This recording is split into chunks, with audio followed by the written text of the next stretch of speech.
Explosões, tanto naturais como acidentais, têm causado espanto e terror ao longo da história. Imagine que um dia, do nada, alguém solte uma grande bomba nuclear na cidade que você vive, ou melhor, que por descuido aconteça uma enorme explosão que irá devastar completamente a sua cidade. Sim, gente. Coisas como essas já aconteceram, e muitas dessas explosões foram capturadas por câmeras. Explosão em mercado de fogos de artifício. A cidade de Tultepec, no México, tem uma importante cultura e indústria de fogos de artifício. Na verdade, a cidade tem uma história de 200 anos de produção de fogos de artifício. E para você ter uma ideia do quanto isso é comum por lá, cerca de 65% da população da cidade está direta ou indiretamente envolvida na produção dos fogos. Diante disso, você já deve imaginar o que aconteceu no local, né? No dia 20 de dezembro de 2016, explosões atingiram um mercado de fogos de artifício. A explosão foi tão, mas tão forte, que habitantes em cidades vizinhas relataram que puderam sentir o chão tremer sob seus pés. A série de explosões enviou enormes nuvens de fumaça para o céu. Ao todo, 36 pessoas morreram, sendo que 31 morreram no local e outras 5 faleceram posteriormente. A explosão aconteceu por volta das 14h50 da tarde no mercado de fogos conhecidos como San Pablito, repleto de pessoas devido às festas de final de ano. Algumas horas após a explosão, o incêndio tinha acabado e os corpos estavam sendo resgatados. Vídeos que foram publicados na internet mostram como o local tremeu e uma série de explosões que fizeram o local ser tomado por fumaça. Apesar desse episódio ter sido devastador, acidentes como esse são frequentes no México, principalmente no final do ano e durante eventos religiosos. Explosão de trem no Canadá. Em 2013, um trem carregado com produtos petrolíferos descarrilhou em uma pequena cidade na província canadense de Quebec, causando uma grande explosão dos vagões. Na verdade, a explosão foi tão forte que destruiu muitos edifícios e enviou chamas a centenas de metros do solo. Os bombeiros disseram que cerca de 30 edifícios no centro da cidade foram destruídos, alguns pela explosão inicial e outros pelo incêndio subsequente. Tudo aconteceu por volta das 22 horas, quando o trem descarrilhou em Lac-Mégantic, uma pitoresca cidade à beira de um lago com cerca de 6.000 habitantes. Posteriormente, as autoridades constataram que 4 vagões tanque pressurizados explodiram depois que o trem, com 73 vagões no total, saiu dos trilhos. Os relatos das testemunhas apontaram que aconteceram entre 5 ou 6 grandes explosões, seguidas de grandes nuvens de fumaça preta que subiram ao céu várias horas após o acidente. O acidente matou pelo menos 15 pessoas e deixou, na época, 45 pessoas desaparecidas. Autoridades pediram às famílias das pessoas que ainda estão desaparecidas que forneçam amostras de DNA, apresentando escovas de dente, barbeadores e outros itens. Isso porque eles alertaram que muitos dos corpos de vítimas podem ter sido queimados ou transformados em cinzas durante a explosão. Explosões em Tianjin. Em agosto de 2015, uma série de explosões atingiam a área industrial na cidade de Tianjin, no nordeste da China. Inicialmente, as autoridades disseram que as explosões teriam sido causadas por materiais inflamáveis e explosivos em um terminal de containers. A explosão, gente, foi tão forte, mas tão forte, que a onda de choque pelo deslocamento de ar foi sentida por quilômetros. E moradores de distritos próximos disseram também que o impacto quebrou janelas e as colunas de fumaça e chamas foram vistas a milhares de metros. Tianjin é uma das 4 cidades do país com status de província. É polo industrial e um dos principais portos do norte da China. O que ninguém conseguiu responder foi o que havia nos containers no porto de Tianjin que causou a gigantesca explosão e por que ela aconteceu. Olha, para você ter uma ideia do poder dessa explosão, pelo menos 173 pessoas morreram e mais de 700 pessoas foram hospitalizadas. Das primeiras 50 pessoas confirmadas mortas, 12 eram bombeiros. A explosão, que foi equivalente a 21 toneladas de TNT, aparentemente teve falhas na segurança. Curiosamente, a explosão aconteceu 40 minutos depois que os bombeiros chegaram ao local para acabar com um incêndio em um armazém. Uma das possibilidades indica que foi exatamente a ação dos bombeiros que, involuntariamente, causou a explosão. Segundo a polícia chinesa, esses containers eram dedicados a guardar produtos perigosos. E acumulavam-se principalmente nitrato de amônia, nitrato de potássio e carbureto de cálcio. A explosão foi tão forte que foi detectada pelas equipes sismográficas e, inclusive, por satélites. Acidente em Beirute. Era 4 de agosto de 2020, quando 218 pessoas morreram e outras 6.000 ficaram feridas. O motivo? Uma enorme explosão química no porto de Beirute, no Líbano. Especialistas afirmam que a explosão causou, em alguns segundos, mais danos do que a guerra civil em 15 anos. A origem da explosão foi a detonação de centenas de toneladas de nitrato de amônio, um material explosivo que estava armazenado desde 2013 no coração de Beirute. Além de ter que lidar com as consequências da explosão, os libaneses ainda estavam enfrentando a pandemia e uma terrível crise econômica. Na época, o presidente do país disse que a capital deveria declarar estado de emergência para as próximas 2 semanas e defendeu ser inaceitável que 2.750 toneladas de nitrato de amônio fossem armazenadas por 6 anos em um depósito sem a segurança necessária. As imagens da explosão, que foi equivalente a um terremoto de magnitude 3,3 na escala Richter, são assustadoras. Carros foram tombados e prédios com estruturas de aço ficaram despidos de seus revestimentos. Testemunhas disseram que casas a 10 quilômetros de distância foram danificadas pela explosão. Na época, o segundo maior armazenamento de grãos da cidade foi destruído, exacerbando a escassez de alimentos causada pela pandemia. A Associação de Famílias das Vítimas luta desde o acidente para conseguir justiça. Mesmo com protestos, as autoridades libanesas rejeitaram os pedidos das famílias por uma investigação internacional e são acusadas de obstruir os inquéritos da justiça. Por enquanto, ninguém foi culpado pela explosão. Hiroshima e Nagasaki. Até o início da Segunda Guerra, os Estados Unidos viviam uma recuperação econômica muito grande, depois da grande recessão pelo qual passou nos anos 30. Porém, devido à invasão japonesa a um território francês na Indochina, em 1941, os Estados Unidos, que forneciam 80% do petróleo do Japão, responderam com o embargo completo deste produto ao país. Isso significava que o Japão seria forçado a escolher entre prosseguir a guerra contra a China ou perder os recursos naturais que precisava. A primeira opção não era considerada pelos japoneses, o que os fez pensar que o embargo do petróleo era uma declaração de guerra. O Japão queria as colônias europeias na Ásia para criar um perímetro defensivo por todo o Pacífico Central e, assim, poder explorar os recursos do Sudeste Asiático. Para evitar uma intervenção americana nesse perímetro de segurança, planejaram a neutralização da frota do Pacífico dos Estados Unidos. No dia 7 de dezembro de 1941, entre outras ofensivas, o Japão ataca a frota americana em Pearl Harbor, resultando em mais de 2.300 mortes. A resposta a esse ataque viria algum tempo depois. No dia 6 de agosto de 1945, os Estados Unidos lançaram o primeiro ataque nuclear contra o Japão, destruindo a cidade de Hiroshima. A bomba explodiu a mais ou menos 580 metros de altura e matou, de forma imediata, 80.000 pessoas. Como o Japão não se rendeu, o governo norte-americano decidiu lançar a segunda bomba na cidade de Nagasaki.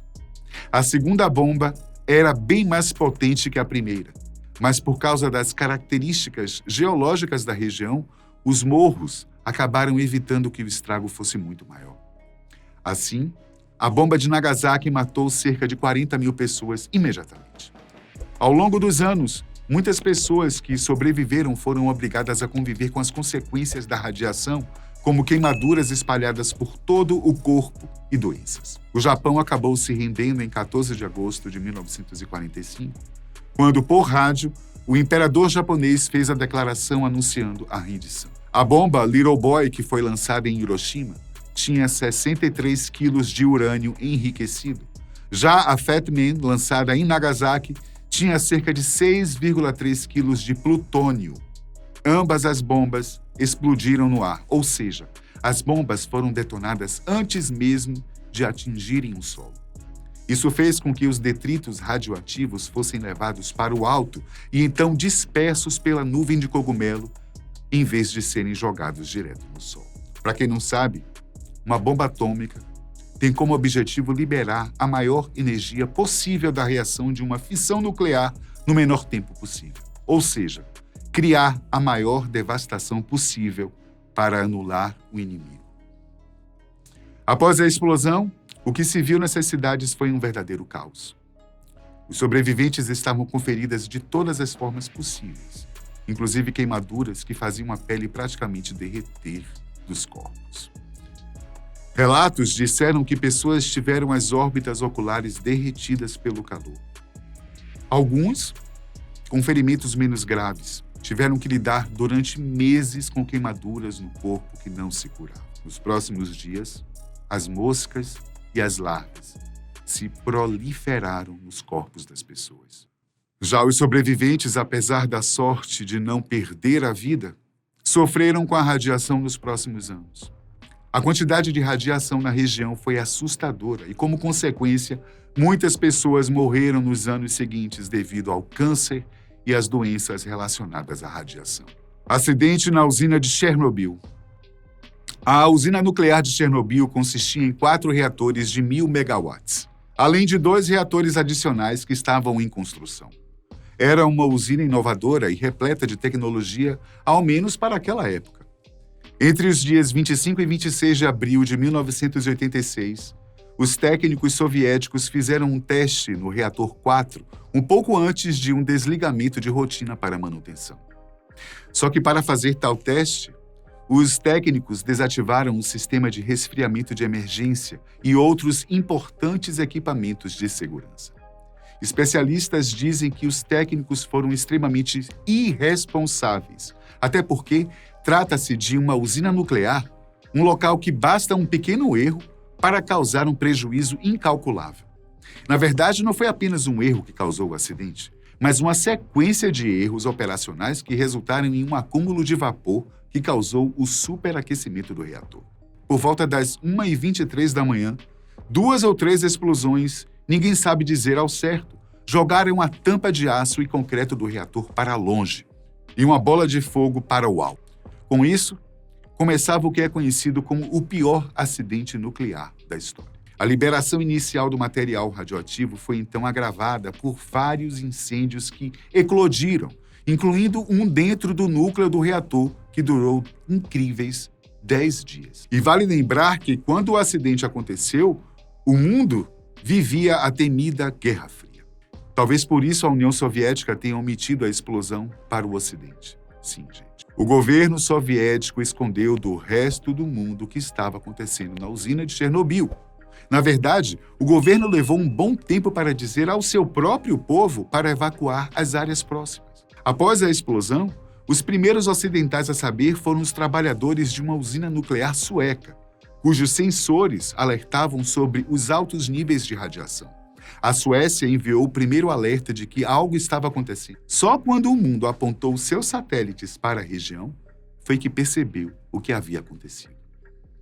Sendo pressionados a dar satisfação sobre o que estava acontecendo, os soviéticos admitiram que um acidente matou 2 pessoas em Chernobyl, mas mentiram que a situação estava sob controle. A irresponsabilidade foi tanta que só no dia 6 de maio que as autoridades fecharam as escolas em Kiev e alertaram os moradores para ficarem dentro de casa.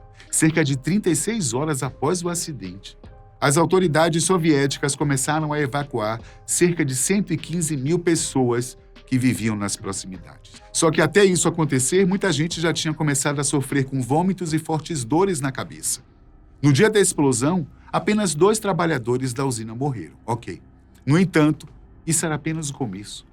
Pelos próximos dias, enquanto as equipes de emergência tentavam desesperadamente conter os incêndios e vazamentos de radiação, o número de mortos aumentava, ao mesmo tempo que os trabalhadores da usina sofriam com problemas de radiação.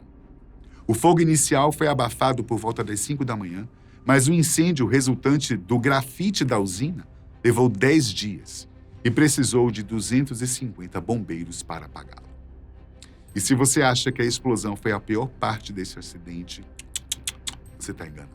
Redondamente enganado.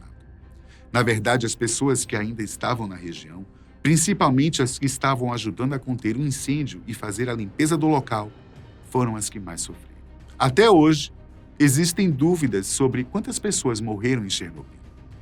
Em 2005, o Fórum de Chernobyl, apoiado pelas Nações Unidas, estimou que o acidente custou até 4.000 vidas no total, enquanto o Greenpeace estima um número muito maior, algo em torno de 93.000 mortes. Já segundo a ONU, o desastre afetou mais de 3,5 milhões de pessoas. Por causa da radiação, mais de 5.000 pessoas tiveram câncer de tireoide. Explosão da primeira bomba de hidrogênio. Após todos os horrores que aconteceram em Nagasaki e Hiroshima, os Estados Unidos pareciam não estar satisfeitos com uma arma tão mortal. Foi então que, no dia 1º de novembro de 1952, foi detonada a primeira bomba de hidrogênio na história da humanidade. Porém, essa não era apenas uma bomba qualquer, não. Porque, depois desse teste, a vida começou a valer quase nada, pois a ideia de que uma arma poderia exterminar a humanidade deixou de ser apenas uma ficção científica e passou a ser realidade. Mas essa história da bomba de hidrogênio começou bem antes, viu? Foi lá em 1942, quando Enrico Fermi e sua equipe conseguiram uma reação atômica em laboratório. A façanha deu o pontapé inicial na ciência atômica e na Guerra Fria, já que a descoberta incentivou a corrida armamentista entre os Estados Unidos e a União Soviética. A bomba de hidrogênio entrou para a história por ser extremamente poderosa. O teste foi feito no atol de Eniwetok, nas Ilhas Marshall, no Oceano Pacífico, e era a arma mais poderosa até então. Para você ter uma ideia, a primeira bomba de hidrogênio era 500 vezes mais poderosa que a bomba atômica que destruiu Hiroshima, o equivalente a 10 milhões de toneladas de TNT. Quando a bomba foi detonada, o calor gerado, algo em torno de 100 milhões de graus Celsius, simplesmente varreu do mapa uma ilha inteira e dizimou qualquer tipo de vida da região. A equipe de Enrico Fermi, que tinha como membro o famoso Oppenheimer, estava apenas obedecendo ordens do governo norte-americano.